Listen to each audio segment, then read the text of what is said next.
নমস্কার, স্বপ্নাবিক নিউজ নেটওয়ার্কে স্বাগত।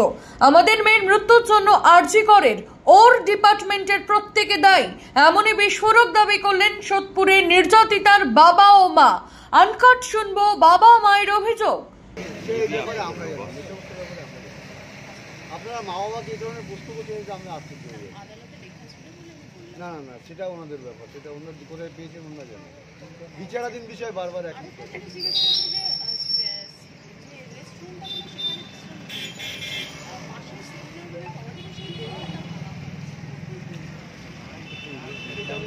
আমরা তো তদন্ত করছি এবং সিবিআই ব্যাপারটা দেখছি এবং মহিলা কমিশনের সাথে বন্ধ করে দিয়ে গেছে। নিশ্চয়ই কোনো কিছু দেওয়ার চেষ্টা হচ্ছিল আমার মেয়েকে। যে এখন তো মনে হচ্ছে ওখানে যে মার্ডার করেছে এটা কোনো মানে একটু সন্দেহ প্রকাশ হতে পারে, তার জন্যই হয়তো প্রমাণ বলেছিল যে কোথায় ও রেস্ট নিচ্ছে বা আন্টিকে তো ফোন করেছিল। হ্যাঁ বলেছিল, 11টা 15 মিনিটে যখন বলেছিল তখন বলে আমরা সেমিনার জন্য একটু খাওয়া দাওয়া সেটা না না সেটা বিষয়টা এখন তো বিষয়টা জানি না। একটা বাইকে ধাক্কা বাইক এসে ধাক্কা। আপনারা কি সিবিআইতে এমন কোনো তালিকা তুলে দিয়েছেন কোনো ইন্টার্নদের যাদের বিরুদ্ধে আপনাদের সন্দেহ? না না না, আমরা বলি টোটাল ডিপার্টমেন্টকে আমরা দায়ী করছি। আচ্ছা, একটা অডিও ক্লিপ ভাইরাল হয়েছে যেখানে এই ব্যাপার আমরা জানি না। আমরা কি বলছে যে একটা দুর্নীতি মমিতা জেনে না না, এটা আমরা বিষয়টা জানি না। তবে এর জন্যই আমরা টোটাল ডিপার্টমেন্টকে দায়ী করছি। ডিপার্টমেন্ট সঙ্গে যুক্ত আছে নিশ্চয়ই। ডিপার্টমেন্টের গাফিলতিটা শুধু বলেছে আরজি করে যেতে আর ভালো লাগে না। কি বলতো? আরজি করে যেতে আর ভালো লাগে না। ডিপার্টমেন্টের গাফিলতি না থাকতো। হ্যাঁ বলেছি, মানে যে ওখানে যা করব আমি যেটুকু আমার মানে এমডি করার জন্য যেটা শেখার সেটা আমার তো শেখাই হয়ে গেছে। এখন শুধু যাই কাজ করি চলে আসি। এই মোবাইল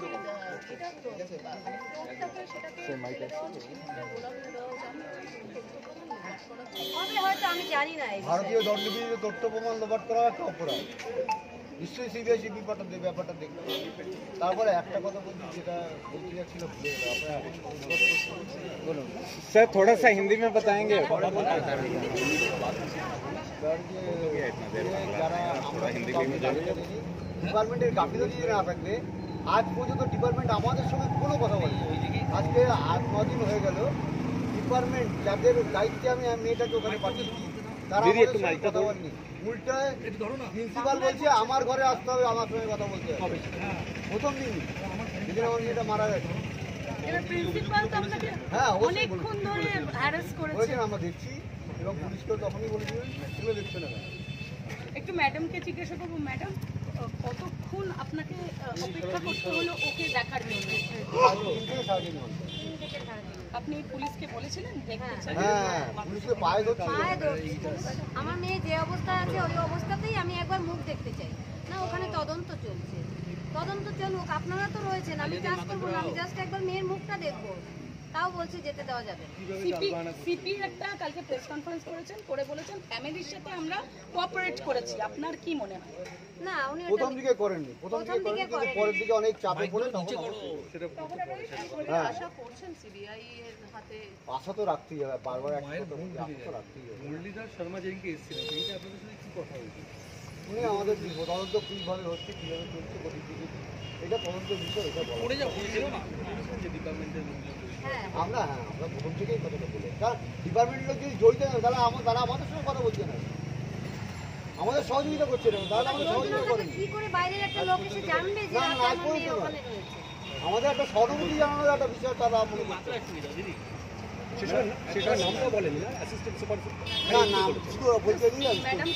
ম্যাডাম আপনার মেয়ের গাড়িটাও পর্যন্ত ই করা ছিল, গাড়ি একটা যখন আমরা ডেলিভারি নিয়ে ফিরছিলাম তখন গাড়িটাকে এমনভাবে মানে আমাদের তাড়াতাড়ি ওখান থেকে সরিয়ে দেওয়ার জন্য গাড়িটাকে ঠেলে গাড়িটাকে দেখিয়ে দিয়েছি। সিএম এসেই বলেছেন যে আসল দোষী বিচার চাইছি আর কি চাইছি বললেই আমি বলেছি না, আমি ওকে আসল দোষী মনে করছি না দিদি।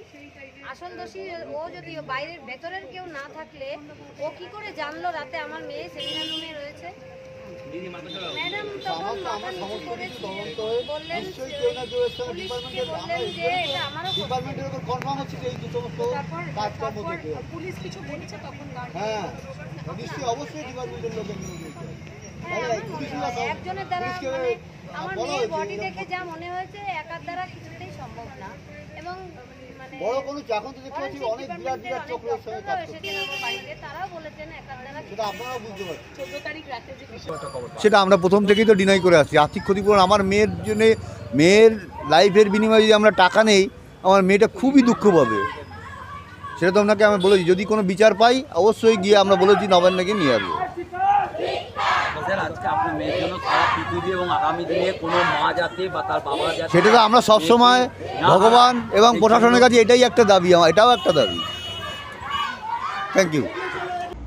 চন্দন সেনগুপ্ত, সাব নাবিক নিউজ, সোদপুর। জয় হিন্দ।